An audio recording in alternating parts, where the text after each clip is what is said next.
Hello, hello, hello. Welcome to the Kinks and Beatles Daily Deep Dive. This is episode 228. I am your host, Tony Fry. Thank you for joining me. This is a rare afternoon recording of it if you're watching on the live stream right now.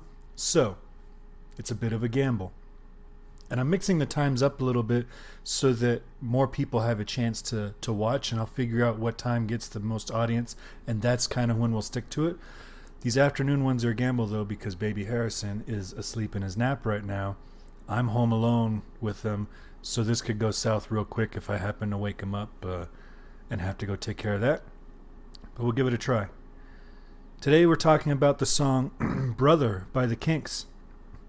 The song was released February 12th, 1977, as the fourth track of the Sleepwalker album.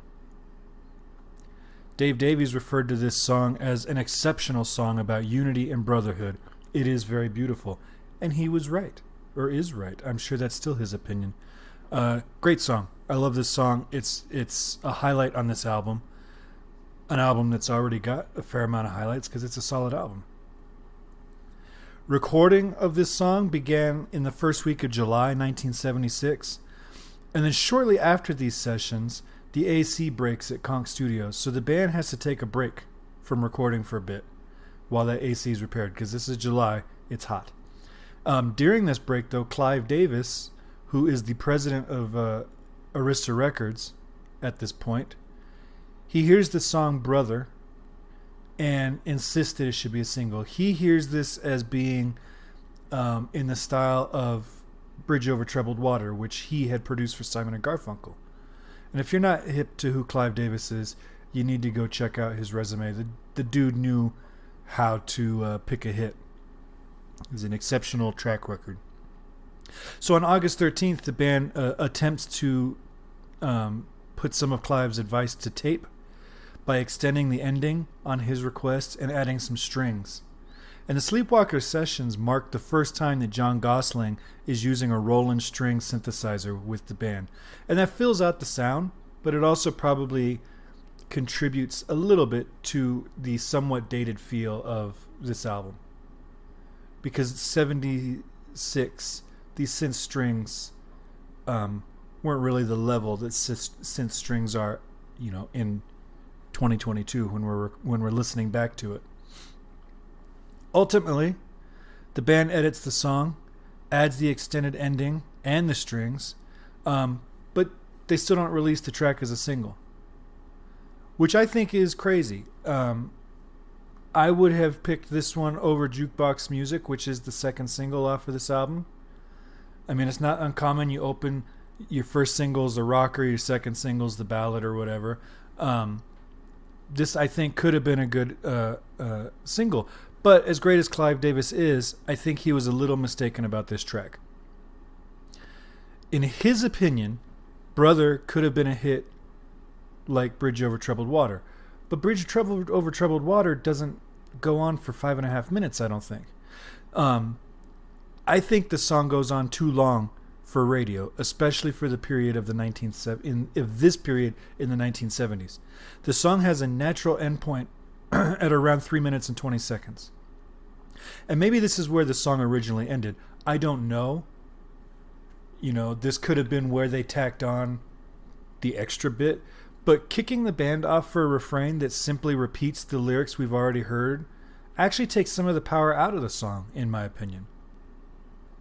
Right? Because we have this natural place for the song to end. They're basically going dun dun dun dun dun dun. Right, and then back into the song. You have this natural endpoint. Why would you go back to the beginning of the song for a single?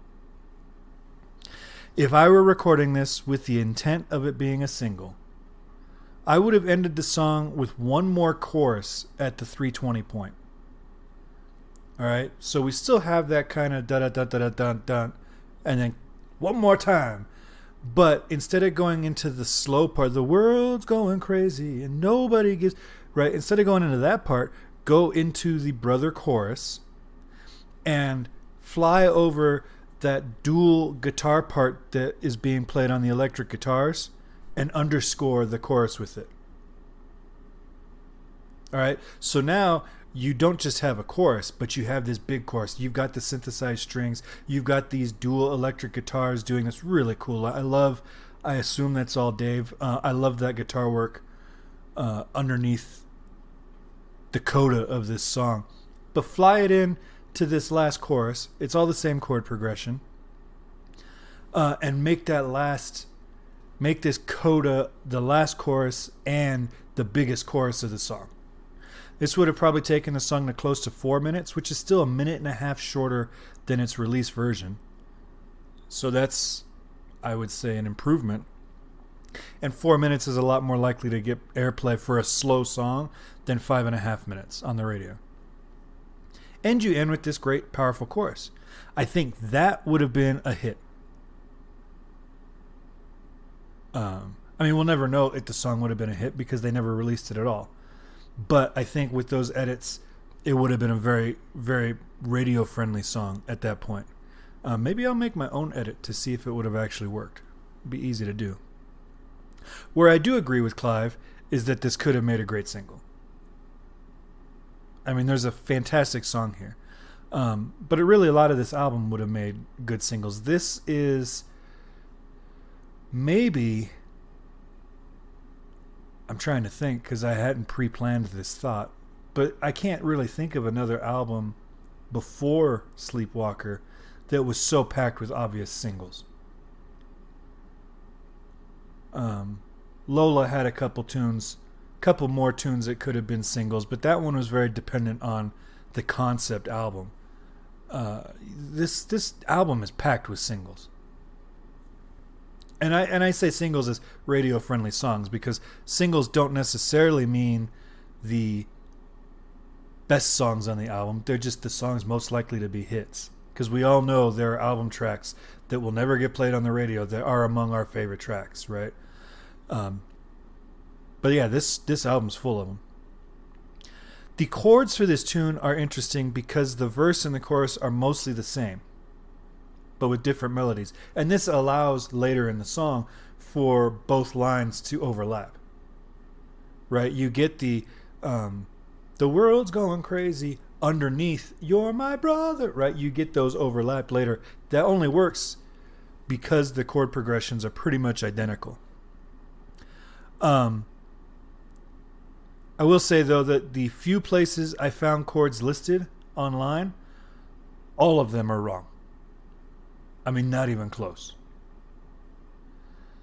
So if you're looking for chords online to learn to play this song, I hope you have a good ear.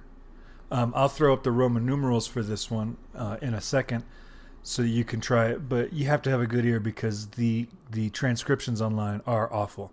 Now, this analysis that I'm going to do might be a little controversial as music theory analysis could possibly be. But even though the song opens on an A major chord, it's an A6 to be exact, which I did not see notated anywhere online. I'm going to actually say the song is written in the key of E. So that makes the verse, these are the chords of the verse. 4, 1, 4, 1, 2, 4, 1, 5, 1, 5, 1. Not a borrowed chord there, right? All these chords belong in the key of C. Or the key of E, rather. I don't know. There's a C chord later that I'm already anticipating talking about. Every transcription I've seen online lists a B minor chord in this song. There's not a B minor chord anywhere in the song. It's a B major chord, and most of the time it's a B7 chord, which is your dominant chord in the key of E and does not exist in the key of A. Right, so a lot of these chords, there is some overlap, right? Because I'm saying A is the 4 chord, E is the 1 chord in the key of E. If we are interpreting it in the key of A, that's a 1 chord and a 5 chord. So you could make the argument that it's in the key of A because it's going 1 5 1 5 instead of 4 1 4 1. But I reject that argument because all the other chords are hard pressed E major diatonic chords. And we have these 5 7s with the B. And then also we open with that A6.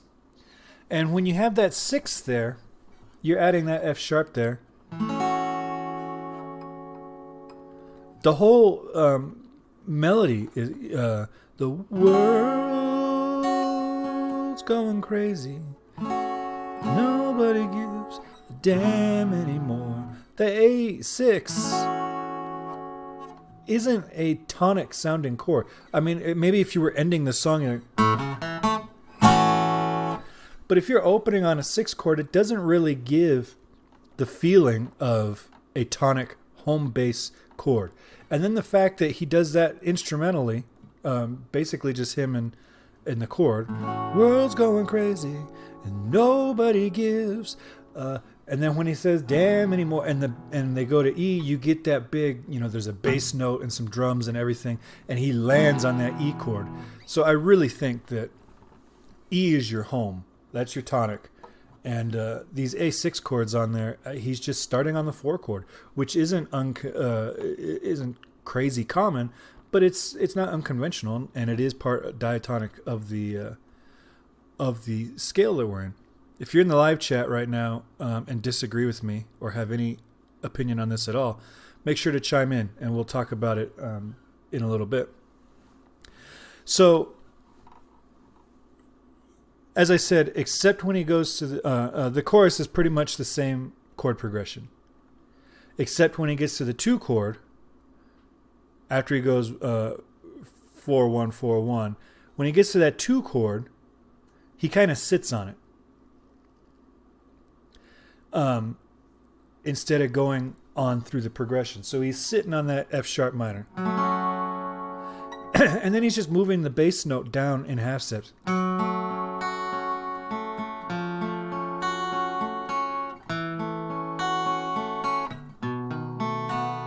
There's your B7, which is a 5 chord followed by 1.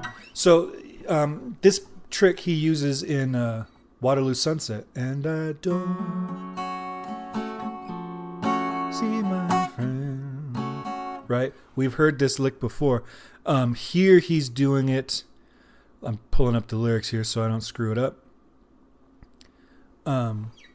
Our friends are leaving, but they seem so far away. Right? So it's just, I'm going to say he's doing a 2 chord still and then use those as slash chords. It's an F sharp minor slash F, F sharp minor slash E. So you could interpret them as chords unto themselves, but the way it's written, I'm going to say that they're just slash chords. And it makes it easy for you to interpret it if you're just reading it real quick. Then we get to the part that actually surprised me, and it's my favorite part of the chorus. This is the hook. He's going from an E chord to a C chord. And I would have thought, if you would have asked me before I sat down and figured out these chords, I would have thought that he was going into some like half diminished chord or something. And the C chord kind of functions in that same way. But it's just a plain old major chord, and it does not sound major the way they're using it. But it's a great hook. So we've just done the friends are leaving, they seem so far away. Then we go to 1, but we shouldn't feel afraid. That chord right there.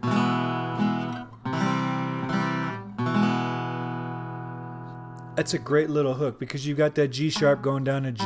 You have an E, which is in both chords. You have a B going up to C, right?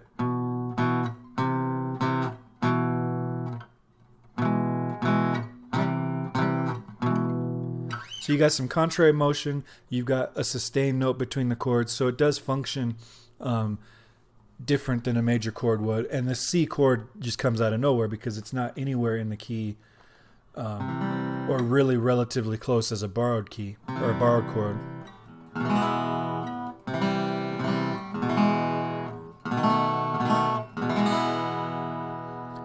And then we just go 1 to 5. You're my brother.